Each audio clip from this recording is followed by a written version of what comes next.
ये लोग यादव जाति के हैं, इसलिए इनको मारा पीटा जाता है। अब मेरी भी ये समझ में नहीं आ पा रहा कि न्याय के लिए और व्यक्ति कर क्या सकता है, जहाँ पर न्याय समाप्त हो जाए, प्रशासन न्याय के लिए बिल्कुल वो कर दे। तो लगता है कि देश के अंदर गरीबों का रहना दुश्वार हो गया।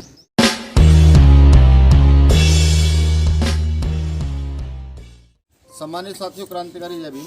साथियों, मैं विनय रतन सिंह, आपका भाई, आपका बेटा।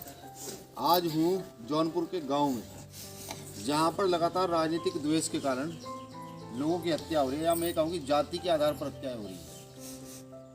देश के अंदर जिस प्रकार की प्रताड़ना चल रही है, ना प्रशासन साथ दे रहा है, ना सरकार साथ दे रही है। आप देख सकते हैं घर की स्थिति। ये देखिए, घर है एक भाई का, 24-25 साल उसकी उम्र थी। वो मेहनत मजदूरी करके अपने माँ बाप का पेट पालता था। ये उनके पिताजी हैं, ये उनकी माता जी हैं, ये चचेरे भाई हैं। उसको पुलिस उठाकर ले जाती है चोरी के उसमें, क्यों चोरी करता है, उठाकर ले जाती है, इतना पीटती है कि उसको मार देती है। और मारने के बाद अगर परिवार के लोग वहाँ पर जाते हैं और कहते हैं कि भाई हमारा बच्चा कहाँ है, तो उनको भी गाली गलौज की जाती है जाति का नाम पूछ करके। किस लिए कि ये लोग यादव जाति के हैं, इसलिए इनको मारा पीटा जाता है।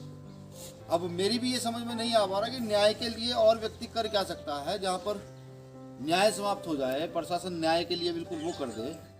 तो लगता है कि देश के अंदर गरीबों का रहना दुश्वार हो गया। अब समझ ये नहीं आ रहा कि इन दोनों का भरण पोषण कैसे होगा। ये लोग रो रहे हैं, हमारी माँ रो रही है लगातार, वो कह रही है कि मेरे बच्चे के लिए न्याय चाहिए। क्या किया जाए? देश के लोग मुझे सुन रहे हैं, देख भी रहे हैं, इसको फैलाएं। मैं चाहता हूँ उनके पिताजी पूरा वाक़या बताएं क्या है। आप जो है बताइए पूरा वाक़या कि ये क्या है, कैसे हुआ। मेरे साथ हम रहे ना। अच्छा, इनके पिताजी जो है ना मुंबई में मेहनत मजदूरी करते हैं। पिताजी इनके मुंबई में मेहनत मजदूरी करते हैं, यहाँ थे भी नहीं। ये चचेरे भाई हैं उनके, बड़े पापा के लड़के। ये पूरा वाक़या बताएंगे, वाक़या क्या है नहीं। जैसी 11 तारीख को 3:30 बजे पुलिस आई। एक लड़का वहाँ से भेजा गया मोटरसाइकिल से, और मोटरसाइकिल पे बैठा के कृष्ण कुमार पुजारी को यहाँ से लेके गया हो। और रोड पे जैसे ही बाइक खड़ा किया, वैसे ही 5-6 पुलिस वाले उसको घेर लिए, और एक आदमी ने पीछे से पकड़ लिया, पकड़ के उसको गाड़ी में डाल लिया। और उन लोगों से पूछा गया कि भाई क्या हुआ, क्या मैटर है, तो लोग कुछ बताए नहीं, और बोले कि थाने पे आओ फिर हम बताएंगे। उसके बाद थाने पे गया बड़ा भाई थाने पे गया, तो थाने पे बाहर से ही पूछा गया कि तुमसे कौन से बिरादर हो, तो बताए यादव हैं। तो बोले भाग जाओ साले, नहीं तो मार कर तुम्हारी गांड तोड़ देंगे, इधर दिखाई मत देना, हम लोग पूछताछ कर रहे हैं। वो भाई वहाँ पे कम से कम 9 बजे तक थाने पे बाहर खड़ा था, और कोई सुनवाई नहीं हुई।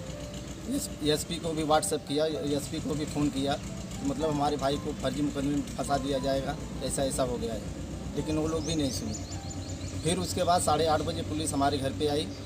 कम से कम 10-12 लोग आए और घर में घुस गए, औरतों को मारे भी, गाली भी दिए। घर में घुसने के बाद ताला खुलवाए, और घर में रखे हुए ब्याज का पैसा 50,000 रुपया वो भी लेके चले गए। और फिर बोले कि हम 2 घंटे बाद फिर आएंगे। फिर उसके बाद वो लोग 12:30 बजे बच्चे को लेके आए, और बच्चे को इतना ज़्यादा मारे थे कि बच्चा चल नहीं पा रहा था। 2 लोग पकड़े हुए थे, इधर बाहर खाट पड़ा हुआ था, और खाट पे उसको फेंक दिए। और फिर बच्चा जो है वहीं पे चिल्लाने लगा, और बच्चे से बोल रहे हैं कि पैसा निकलवाओ, पैसा निकलवाओ। बच्चा बोला कि मम्मी पैसा दे दो, नहीं तो ये लोग मुझे मार डालेंगे, पैसा दे दो। उसके बाद उसका बाल पकड़ के उसको ज़मीन पर फेंक दिए, और चाची ने उसको पकड़ कर बैठ गई, तो वो लोग इसको भी धक्का दे दिए और गाली दिए। उसके बाद उसको सब घर में इधर उधर ढूंढ रहे थे, बोले काला बैग दो पैसे का। चाची को यहाँ तक घसीटते हुए बच्चे को भी लेके गए, वहाँ पे गाड़ी में डाले उसको, और यही बोल रहा था कि अगर मम्मी पैसा दे दो, नहीं तो वो लोग मुझे मार डालेंगे। लास्ट में सर गाड़ी में डाले, वो लोग उसको लेके चले गए, और वही रात में मार कर वो लोग सदर हॉस्पिटल में लेके गए, दरवाजे के पास वहीं पे छोड़ के वो लोग भाग गए। और सुबह 8 बजे मुझे बताया गया, यहाँ का नेकपाल आया, बोला कि ऐसी घटना हो गई है। सुबह 8 बजे रात का मारा हुआ हमारा भाई, सुबह 8 बजे हमको पता चलता है कि मेरा भाई मर चुका है। और फिर हम वहाँ सदर में गए, तो वहाँ पे कम से कम 200-250 पुलिस वहाँ पे लगाई गई है, और हमको अंदर जाने नहीं दिया जा रहा है बच्चे को देखने के लिए। और कैसे कैसे करके हमको जाने दिया गया। तो वहाँ पे ना तो हमको फ़ोटो लेने दे रहे, ना वीडियो, ना उसका कपड़ा हटाने दे रहे। उसको इतना मारे थे कि यहाँ पे पूरा काला पड़ गया था। उसका 2 नाखून भी उखाड़ लिए थे, पूरा हाथ पूरा काला पड़ गया था और ये सब पूरा काला हो गया था सर, इतना मारे थे।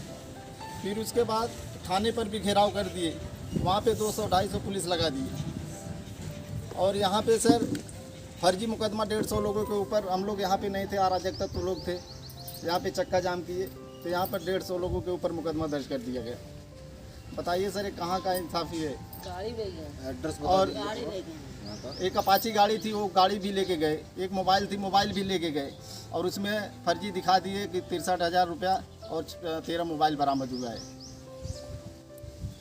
और गांव का नाम सर चकमिर्जापुर पकड़ी, पोस्ट फतेहगंज, जिला जौनपुर, थाना बक्सा सर। नाम बताइए। और जिनको अशोक कुमार सिंह थे सर, यशो अजय कुमार सर, अजय कुमार सिंह थे। कुमार सिंह प्रशासन से सर। बताइए सर, हम लोग प्रशासन, पुलिस प्रशासन में हम लोग सुरक्षित नहीं है, तो बताइए हम लोग कहाँ पे सुरक्षित रहेंगे? लड़के का मृत्यु हुआ है, उसका नाम कृष्ण कुमार पुजारी सर। पोस्टमार्टम रिपोर्ट आप लोग यादव समाज से हैं। और पोस्टमार्टम रिपोर्ट में सर लिपापोती कर दी गई, उसमें दिखा दिया गया कि इसको हार्ट अटैक आया, हार्ट अटैक से इसको शौक में चला गया और उसकी मृत्यु हो गई। अपना नाम बता दीजिए। मेरा नाम सर प्रमोद कुमार यादव। साथियों, ये कोई राजनीतिक स्ट्रक्चर नहीं है, न्याय के लिए मांग की जा रही है। देश के लोगों से अपील की जा रही है कि आप इसकी आवाज़ उठाएं, सोशल मीडिया पर भी उठाएं, जिससे कि लोगों को ये पता लग सके कि देश में चल क्या रहा है। जाति के नाम पर शोषण, हत्याएं ज़बरदस्त नहीं की जाएंगी। ये बार भी सजेगा, क्योंकि मैं आज यहाँ खुद आया हूँ। और उस टाइम भी बोले भी सर कि मतलब जो है साला प्रधानी लड़ेगा और प्रधानी लड़ने के लायक फिर छोड़ूंगा ही नहीं, लड़ेगा। मैं यहाँ खुद आया हूँ और अब इस मामले को पूरी गंभीरता से लिया जाएगा। प्रशासन भी जान ले और सुन ले। भीम आर्मी के विषय में आप पहले भी जानते हैं, अगर आप गलत करेंगे तो हम चुप नहीं बैठेंगे। हम पूरी ताकत से ये क्षेत्र बंद कर देंगे। ज़्यादा तीरंदाजी करोगे, अगर सरकार की ज़्यादा चाटुकारिता करोगे तो व्यवस्था बंद कर देंगे। तो न्याय तो हम लेकर के रहेंगे। प्रशासन मेरी इस बात को बहुत गंभीरता से सब्सक्राइब करें आपके अपने चैनल समता आवाज़ टीवी को, बेल आइकन दबाना ना भूलें सबसे पहले हमारी वीडियो देखने